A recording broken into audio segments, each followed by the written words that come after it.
Bienvenue à vous sur le plateau de l'Hebdo Éco pour cette dernière de l'année 2023. Et à quelques heures du lancement des fêtes, justement, vous êtes peut-être encore en train de vous demander ce que vous allez manger. Eh bien, est-ce que vous avez pensé au pain? Est-ce que vous avez pensé au dessert? TV Vendée a décidé de vous donner un petit coup de main avec ce dernier numéro donc, de l'Hebdo Éco, puisque nous avons avec nous en plateau le meilleur boulanger-pâtissier de Vendée. Pour quelques heures encore et quelques jours encore, il va nous expliquer ça. L'Hebdo Éco, c'est parti.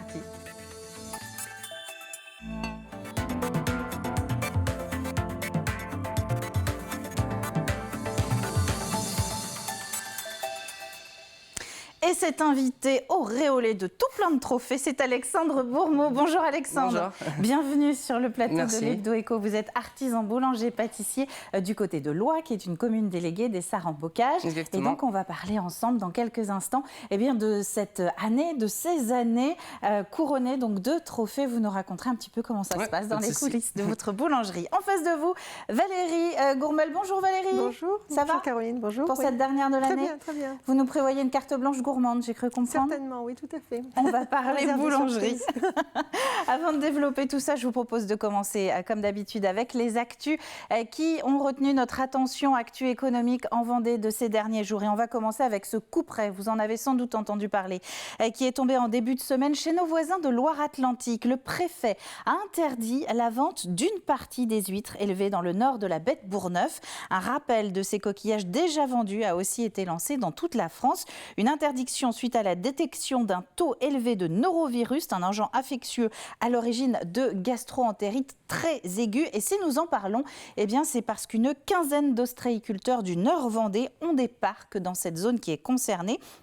C'est un sujet épineux puisque nous sommes dans la plus grosse période de vente, évidemment, et parce que le reste de la profession, elle n'est pas concernée et elle a peur que des généralités soient faites, que tout le monde se détourne des huîtres, évidemment, en cette fin d'année. Alors, aux dernières nouvelles, une deuxième vague d'intoxication a été détectée. Les mesures d'interdiction et de rappel pour cette zone, donc, ont été renforcées avec une date qui a été avancée du 6 au 4 décembre pour les huîtres produites, je le rappelle, dans cette zone nord de la baie de Bourgneuf. Les réunions de crise s'enchaînent pour le comité régional de la conchiliculture. Bien plus léger, mais nous allons rester sur le littoral. Un mot du constructeur Beneteau. En 2024, l'industriel nautique va fêter ses 140 ans d'existence et cette même année, il va souffler les 20 bougies de partenaire officiel du Vendée Globe. Vous le voyez derrière moi. Beneteau pour le Vendée Globe, c'est le fournisseur des bateaux accompagnateurs. En 2024, on va donc retrouver dans le chenal des Sables d'Olonne 14 modèles des gammes Antares et Swift Trawler pour embarquer l'organisation et les médias pour le grand départ et les 40 arrivées.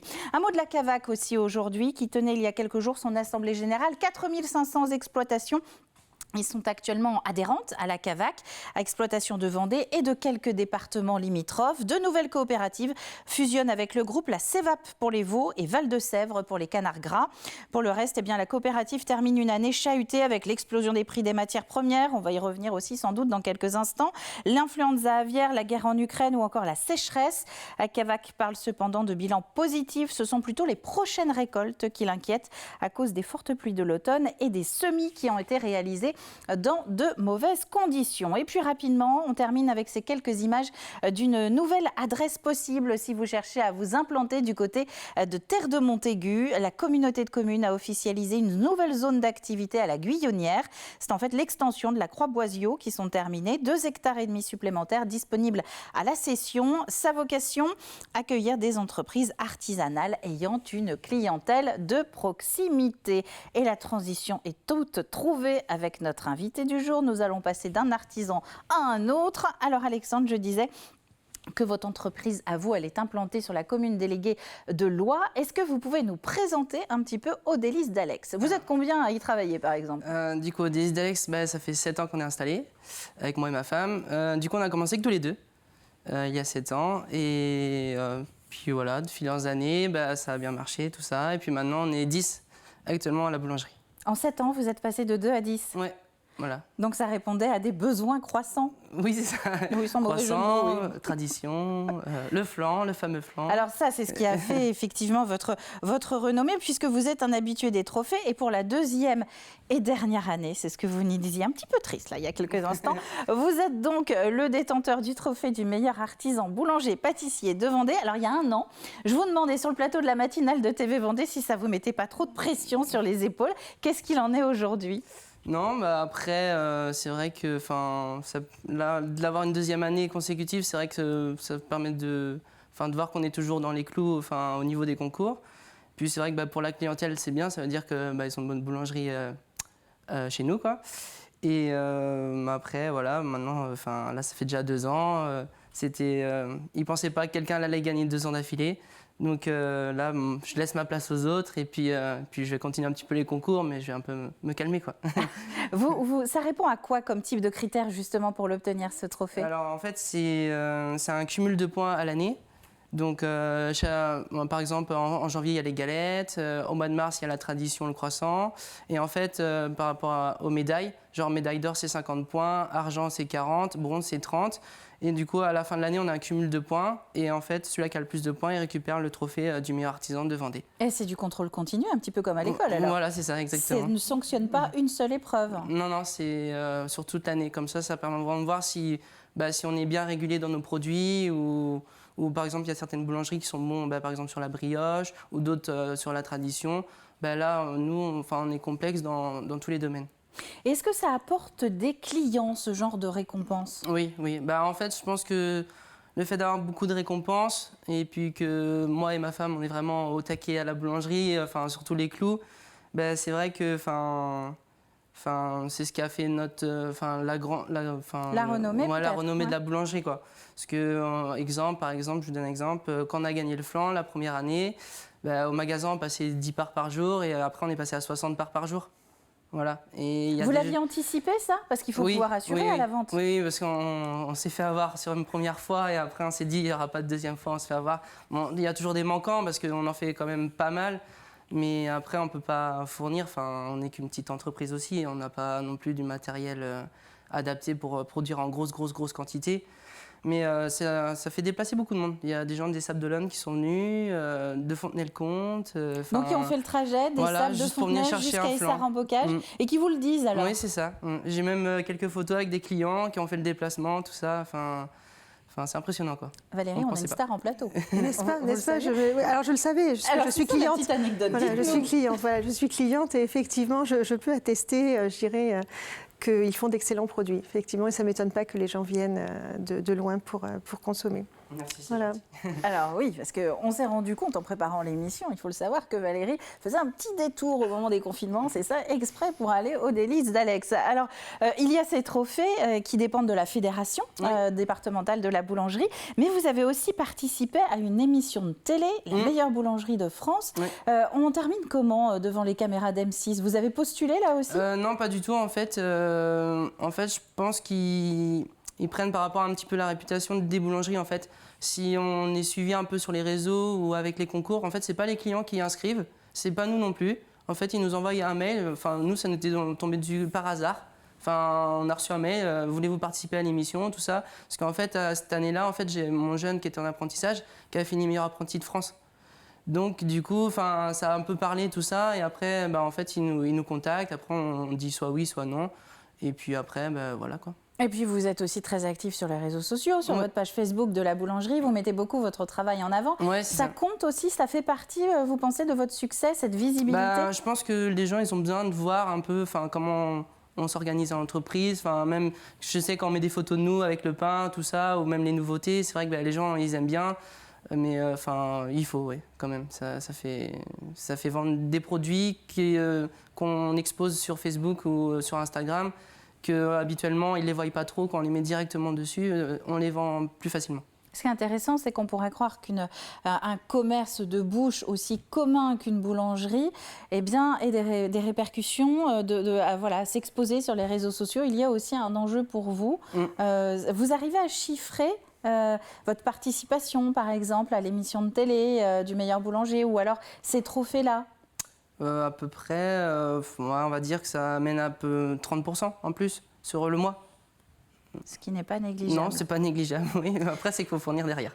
Alors, un mot du contexte quand même, parce que donc, vous êtes boulanger-pâtissier, et on en a beaucoup parlé des boulangers-pâtissiers il y a quelques mois, au moment de l'explosion des matières premières. Ouais, l'électricité aussi. Et de l'électricité, tout à fait. Comment vous avez fait, vous, pour le gérer au quotidien ? J'ai eu de la chance que ma femme avait pris le contrat avant que ça explose vraiment. Donc nous, pour nous, notre part, on a du x3.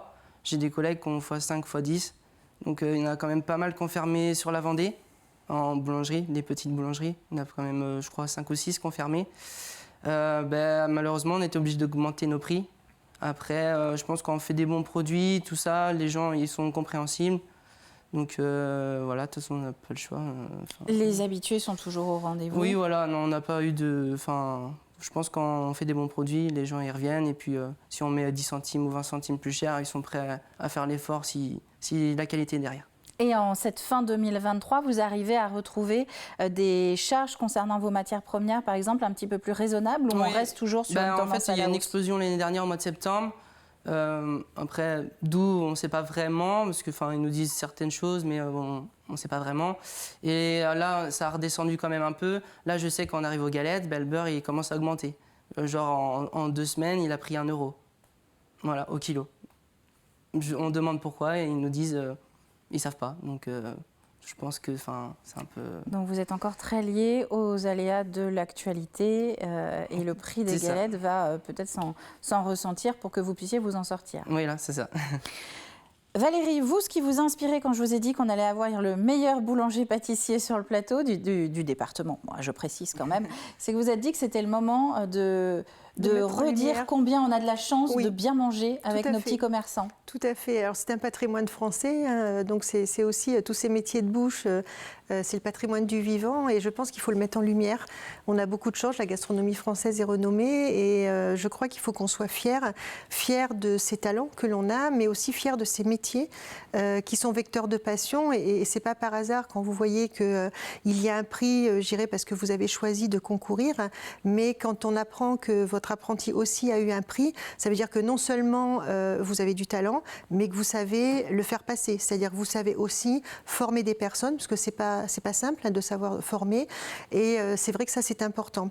Et c'est important aussi de savoir que des jeunes se dirigent vers ces métiers-là, qui ont pour moi été trop longtemps dévalorisés, ce qu'on appelait les métiers manuels. Mais ce sont des métiers de talent, c'est des métiers du vivre ensemble. On a beaucoup de chance et c'est des métiers où on a des créatifs. Et les créatifs, on en a besoin. Ce sont des gens qui amènent de l'attention à l'autre, qui amènent du plaisir. J'ai appris, alors c'est pas par hasard non plus, qu'on a la femme la meilleure pâtissière du monde. C'est vrai qu'il faut qu'on en soit fier aussi. Il faut vraiment qu'on valorise ces métiers, qu'on arrête de mettre en avant qu'il y a des difficultés ou peut-être parfois des horaires qui sont difficiles à assumer. Je pense que quand on est passionné par son métier, on aime ce qu'on fait et tout métier de toute façon peut avoir des contraintes. J'ai appris qu'il y avait 48% de femmes dans ces métiers de bouche, ce que je ne savais pas. Ça mérite d'être souligné. Ça mérite d'être souligné, ce qu'on pourrait imaginer que c'est pas forcément le cas. Et puis, je dirais que c'est ces métiers du goût. Alors, métier de bouche, j'ai appris que c'était quelque chose d'assez ancien. C'est parce que c'était des personnes qui se servaient de leur bouche pour pouvoir faire en sorte que les produits qu'ils faisaient, de goûter les produits et s'assurer qu'ils étaient de bonne qualité. Et puis, je crois qu'on a de la chance dans ces métiers-là. C'est pour ça qu'il faut vraiment les mettre en lumière, parce que c'est des métiers où on va concilier la tradition et l'innovation. Et ça, c'est important. On va rester sur cette belle note pour ce dernier numéro.